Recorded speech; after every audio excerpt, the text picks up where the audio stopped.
My name's Tracy Kelso. I've been in the casual industry now for 8 years at various sites. And you worked for 2.5 years at Pack Brands.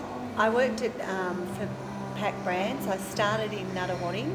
I live in Leedale, started in Nuttawading in the rework section. Reworks moved to Coolaroo. I moved with them 10 months after I started. From Coolaroo, I moved over to Truganina to Reworks at the requests of my boss, my immediate boss. So I was driving 74 k's one way and 74 k's another to come home. I got asked to be put on limited tenure due to going full-time to IC in charge of the VAS belt. 3 weeks after I signed the limited tenure, the team leader and she yelled at me. I objected to being called crazy, and that was on the Monday. On the Friday, I was dismissed. The only reason given was that I didn't fit in with the company. So after 2.5 years of being a casual, 3 weeks being a full-timer, I was dismissed. That was it. I mean, how would you react to that? Do you think that you didn't fit into the company after moving twice and being there 2.5 years? Well, I think that I was encouraged to go for a team leader job. Didn't get it, but got told there were further team leader jobs coming up in the future because of the big expansion.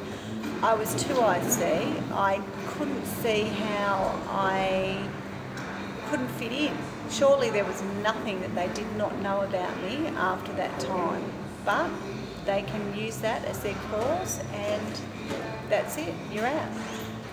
So do you think that a manager's or a supervisor's position, if they have a personal feeling towards somebody, that can actually that can be enough for them to get rid of somebody who's been casual? It definitely is. There's no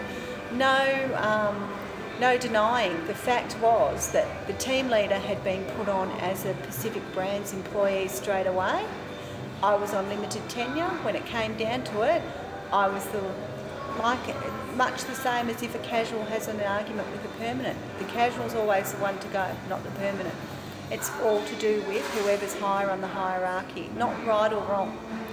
Were there any other outcomes from what happened in terms of you losing your job at Pack Brands? Well, my daughter was working with me. She was there for 10 months every day. And she got told on the same day that the project had finished. Had the project finished? Obviously not. Still there. And, you know, you can just get rid of 2 long-term employees who had done an awful lot.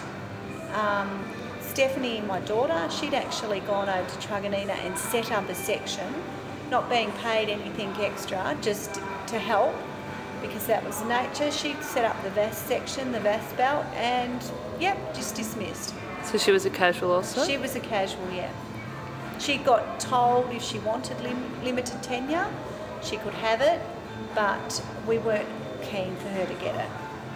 So how does this sort of treatment make you feel?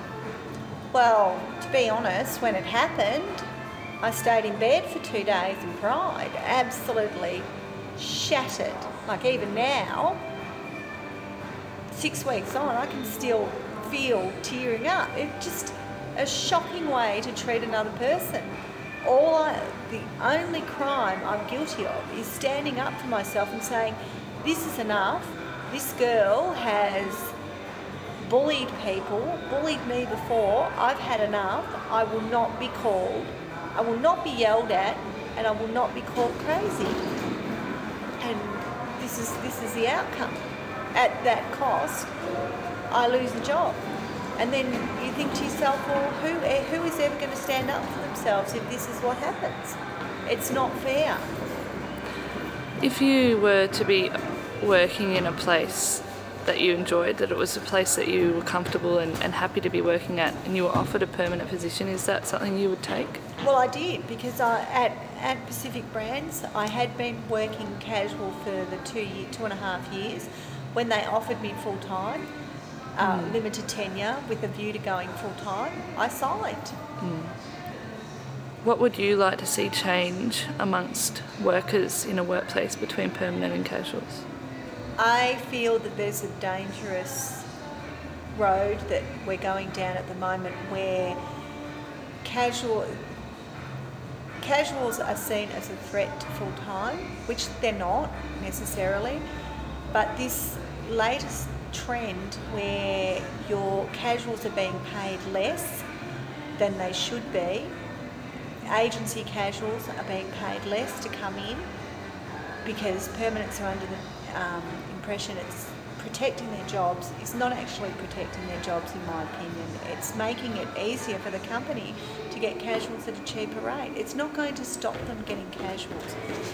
We've got to realise that the workforce there's permanents and casuals. We should be working together in harmony and towards the goal of, if the company shouldn't use casuals, but the permanents should not see casuals as a threat and behave towards them in a way that is making them feel bad about themselves. Or if you're serious about uniting, and let's be honest, it's really the companies that are the enemies, not the casuals.